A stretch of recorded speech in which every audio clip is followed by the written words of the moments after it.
I'm Brian Custer in for Greeny. Listen, you're not McNuts. Oh, no. Monica McNutt is here in the Seaport with me. Look at Big Boy Damian Woody. It is Laker gold. Look at this. All happy. He's all happy. No big baby. My guy, Kevin Clark's here with us. We're going to talk some football as well. Look who else got up with us bright and early. Yes. That's my man, Dominique Foxworth. You know he gives no fox. He's going to tell you all about that. Bobby Marks is with us as well because we've got to start with the NBA and Luka's return to Dallas. Yes, it was Luka Doncic back in Dallas, first time since being traded to the Lakers. And of course, Luka got the tribute video, and boy, he was emotional. Brought him to tears. Take a look. At guard, in his 7th season from Slovenia, number 77,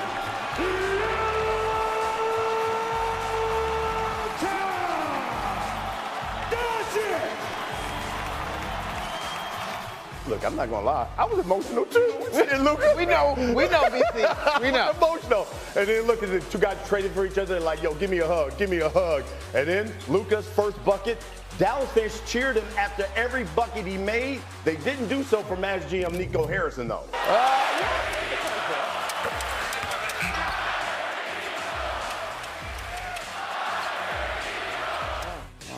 Man, those rang out most of the night. Here's Doncic, step back three. You know, he had 14 points in the first quarter, Monica. The first quarter. Cooking, and I get it. This is an incredible story that will shape this NBA season. But the real story is how badly the Lakers needed this win. Well, how about LeBron? I mean, the man's 40 doing that. Focus on getting this W. He had 27, and then it was, of course, Luka. I mean, the first 2 quarters was all Luka Doncic. He knocking down 3 after 3, and you knew it was going to be one of those special nights for him. In fact, Luka Doncic had 31. He was 11 of 16 from the floor, 6 of 8 from 3 in the first half. Lakers led by 3 at the break, and then LeBron just took over in the fourth, Monica. I told you. What time is it? It's game time, right? The Lakers are trying to secure themselves as far as a good seed to make something special happen this year. You think it was awkward here? If these guys go on a real run and get to the Western Conference Finals, do you think those fire Nico chants get quieter? How high did Luka get off the floor on that? He don't even have to work that hard, okay? That's unbelievable how he made that shot. And then with 43, how about that? Now he's got 45 points, and the crowd let him have it.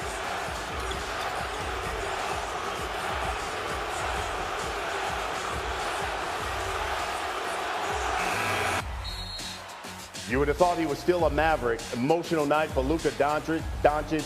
45 points, 8 rebounds, 6 assists. More importantly, the Lakers win 112-97. Here's Luka after the game. I don't know how I did it because when I was watching that video, I was like, there's no way I'm playing this game. But, you know, all my teammates had my back. They were really supporting me, so I really appreciate that. Like I said, I came as a young kid here with 18, and I know what to expect from NBA. And, you know, they made me feel like home, and it's just a lot of great memories. His ability to then go perform, lights turn on, he's teary-eyed still as we walk out on the court for the tip ball. It's superhuman. I thought he was going to get 50. You know, I was disappointed.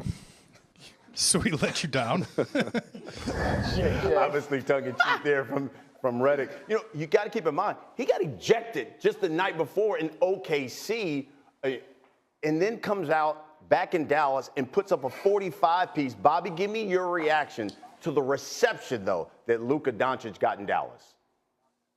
It exceeded my expectations. I knew he was going to be cheered throughout the game, but certainly with the video tribute. And listen, usually when a player gets traded, they're booed mercifully when they return. He was cheered throughout the game, and it just showed you they love him.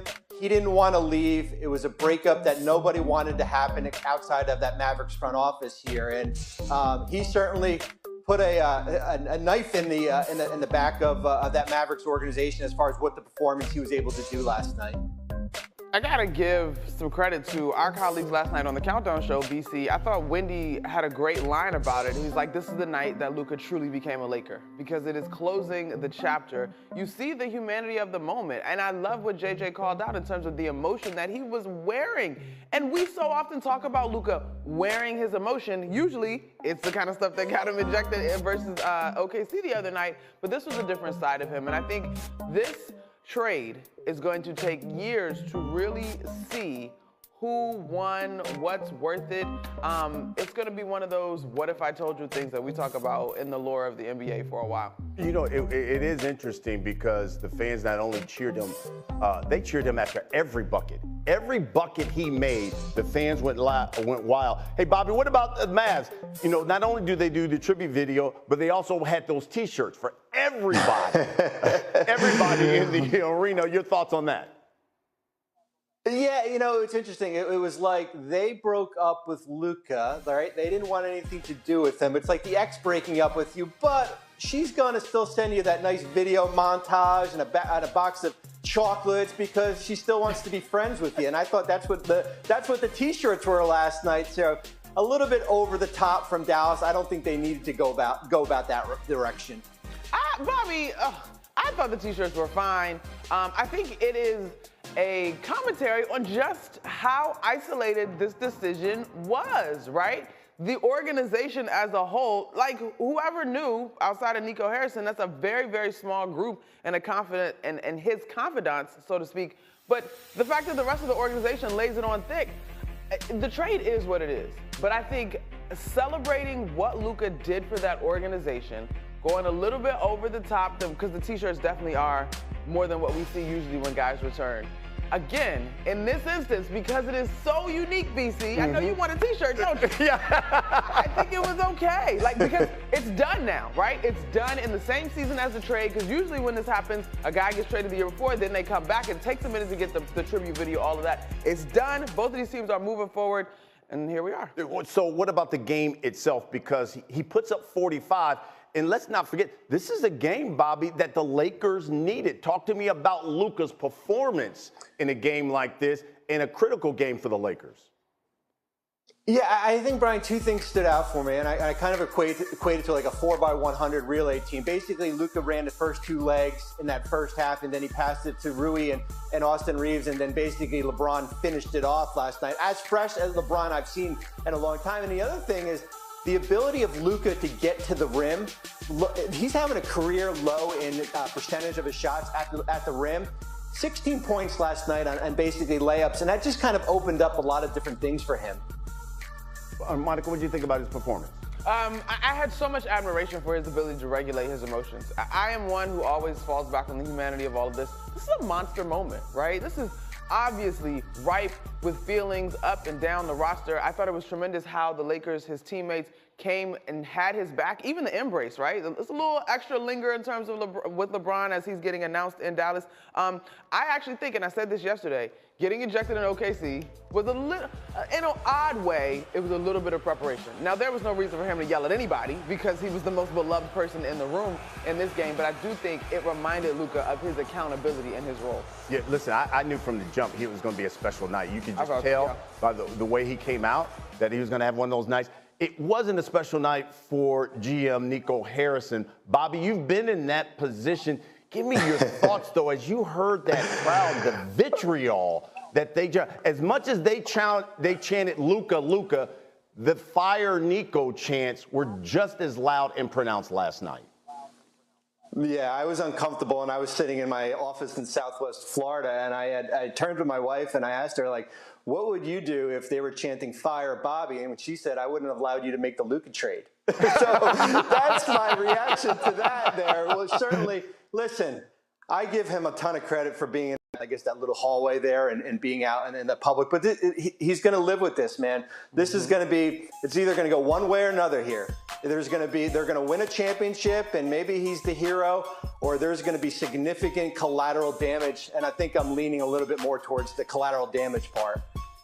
Geez, Bobby. Well, let me ask you this, because GMs aren't always traveling. Like, they travel as they see fit, but they're not always traveling. Do you think part of this is Nico standing up and just taking it all on the chin? Because he doesn't have to be, like, he doesn't have to be there. He doesn't have to be visible. He could stay in the tunnel or, like, you know, in the back.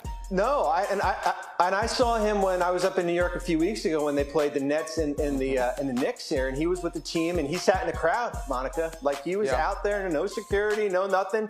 He's fully aware of it, and a lot of people are not fully aware of it, of basically how much disdain the fans in Dallas have for him. But he knows it, and he's going to wear it on his sleeve here. You know, the one interesting thing is I got the opportunity to see Nico Harrison at the Final Four. Now, listen, in Dallas, he can't go anywhere. Yeah. He's got security with him when he goes out in Dallas because he can't go out anymore because of this trade. But he did say that he has a plan. It will come to fruition. More to come in the offseason. And Maverick fans like myself are like, okay, well, let's go. Yeah, because right now, the plan not looking good your way. Write that plan down, Yes, make a plan. exactly. You got to see what you're doing, bro. Right, exactly, because I need to see more benefits from a Mavericks perspective. All right, guys, we're going to talk a whole lot more about this